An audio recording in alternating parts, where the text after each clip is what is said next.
Belakangan ini saya cukup heran ya, bahwa orang sudah tidak percaya diri lagi ketika menyampaikan gagasan tanpa diembel-embeli dengan latar belakang pendidikan atau pengalaman-pengalaman di bidang-bidang tertentu sebagai sebuah instrumen untuk meyakinkan publik bahwa dirinya adalah sumber kebenaran.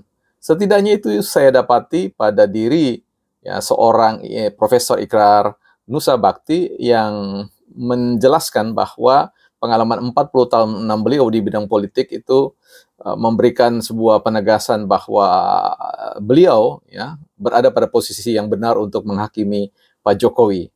Nah, kali ini juga muncul ya Rocky Gerung yang menurut saya quote setengah dungu ya, bukan dungu maksimal tapi setengah dungu yang mencoba untuk memberikan penilaian terhadap Gus Miftah bahwa proses kemunduran beliau itu merupakan sebuah puncak ya puncak disebut dengan mundurnya beliau itu mundur as the highest of public ethic ya. Jadi semacam etika tertinggi begitu ya dalam konteks di ruang publik. Benarkah demikian? Kita coba akan bincang ini di Bukan Partai Politik. Baik teman-teman, selamat datang di channel Bukan Partai Politik, Ruang Publik, sekolahnya publik, bukan sekolahnya partai. Tempat kita bersama-sama belajar meninggikan argumentasi, bukan suara apalagi emosi. Don't raise our voice emotion but argument.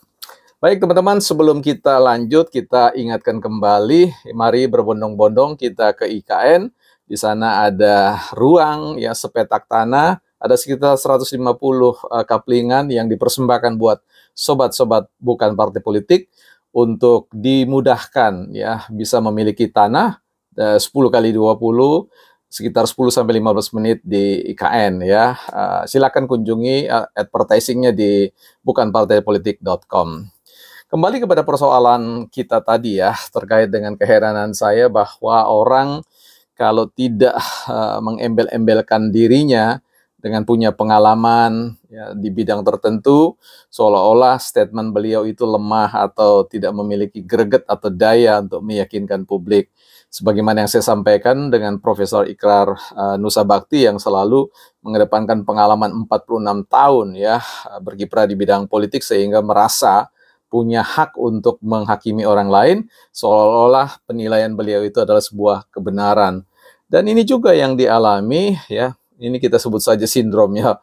Sindrom di mana Rocky Gerung ya menunjukkan juga hal tersebut, merasa bahwa telah mengajarkan etika berpuluh-puluh tahun ya, puluhan tahun juga, seolah-olah bahwa perspektif beliau, etik beliau itu adalah the highest ya position ya, rank ya, jadi semacam ya posisi tertinggi, seolah-olah di luar jawaban atau tindakan sebut saja Gus Miftah yang mundur itu ada jawaban-jawaban yang lain. Inilah yang sebenarnya saya ingin bahas pada kesempatan ini.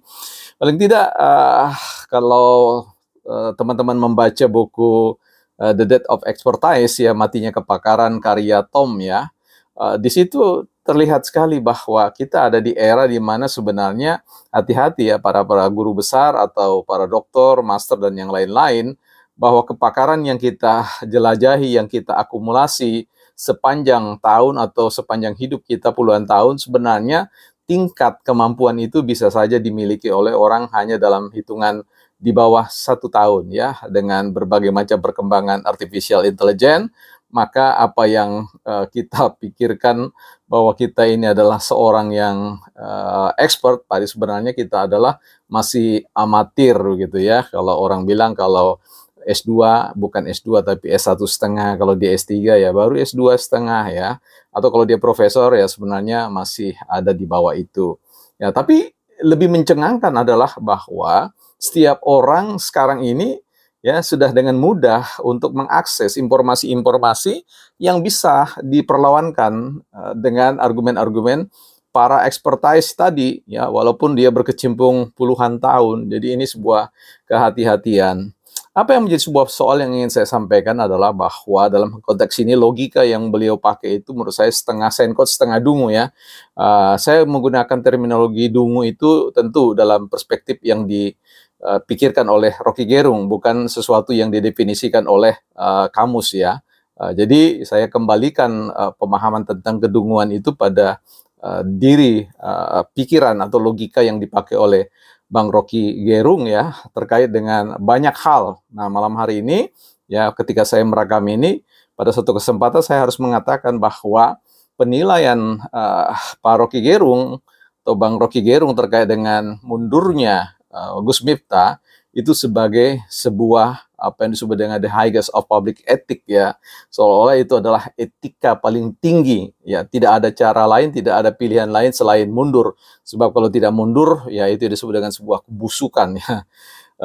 Dan seolah-olah pemikiran ini masuk dalam kategori sebuah level kemarifan ya, kemarifan maksimal ya. Saya kira bukan kemarifan maksimal, tetapi quote ya, kedunguan maksimal ya, bahwa mengatakan bahwa orang yang dalam konteks kasus Gus Miftah itu akan mencapai sebuah tahapan marifat kalau ia mundur. Jadi hanya pilihannya mundur. Saya kira ini bukanlah yang digagas oleh satu perspektif etik ya. Menurut saya bukan seorang pakar etik ya, tapi saya meyakini dan mencoba untuk mengedepankan ini, menawarkan kepada publik bahwa kemarifan maksimal itu atau the highest of public ethics itu bukan persoalan orang kemudian pilih mundur. Kalau kemudian dia tidak mundur, maka disebut busuk ya, disebut sebuah kondisi yang paling rendah. Saya kira ini sebuah persoalannya. Kalau kita bicara tentang kesalahan, siapa sih manusia di republik ini, di dunia ini yang tidak punya salah? Apakah kalau dia salah, maka semua orang harus mundur? Nah, disinilah disebut dengan kedunguan maksimal ya. Kedunguan maksimal, quote, ketika hanya memilih bahwa pilihan terbaik, the highest of public ethics itu hanya pada konteks mundur. Saya kira the highest of ethics itu ya, dalam ruang publik itu adalah ketika dia meminta maaf, sadar bahwa dia salah, dan bukan kemudian persoalan kemunduran sebagai sebuah jalan satu-satunya. Bahwa itu sebagai sebuah pilihan, that's okay, silakan saja dan itu baik ya. Tetapi kalau kemudian memilih tetap ya, kalau misalkan Prabowo menahan dan terus melanjutkan, saya kira juga itu adalah bagian dari the highest of public ethics. Kalau kemudian dia tidak melakukan hal yang sama ya. Jadi ada permintaan maaf, ada sebuah kesadaran, dan kemudian bergerak maju untuk tidak lagi berbuat hal yang sama. Karena sekali lagi pepatah mengatakan bahwa kalau batang pohon itu masih basah, jangan ditebang. Dia punya potensi untuk bertumbuh kembali dan berbuah lebat. Jadi, jangan bunuh kemanusiaan dengan pikiran logika yang menurut saya adalah quote kedunguan maksimal. Ya, dalam logika yang menurut saya tadi adalah setengah dungu. Ya, kita harus memberikan ruang bagi maaf. Ya, ruang ketika orang meminta maaf itu sebuah tanda ya, kebaikan ya, menurut saya kemarifan ya, kemarifan yang maksimal. Orang yang salah dan berani minta maaf itu adalah ma'arif ya, jadi marifat ya maksud saya. Jadi ini tidak boleh kemudian kita kubur begitu saja. Ya, pilihan orang mundur itu baik, pilihan orang tetap maju itu juga baik. Ya, kalau itu yang terjadi, logika Rocky Gerung yang kita mau pakai, tidak ada manusia Indonesia lagi, tidak ada orang yang layak untuk memimpin karena mereka punya problem-problem moralnya, punya problem-problem etiknya. Itu kalau kita mau jelajahi satu-satu ya. Sekali lagi, kita ini debu ya, kita ini manusia yang tidak sempurna.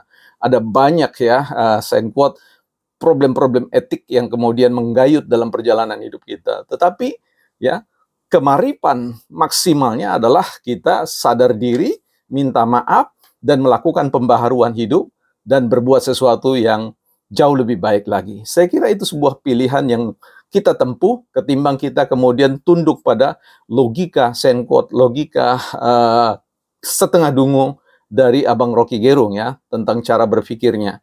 Ini yang merupakan sebuah tanggapan saya, respon saya sebagai seorang yang bukan pakar politik, bukan seorang ahli politik, ahli filsafat, tetapi sebagai orang yang ingin melihat kehidupan dari sisi yang lain, bukan partai politik.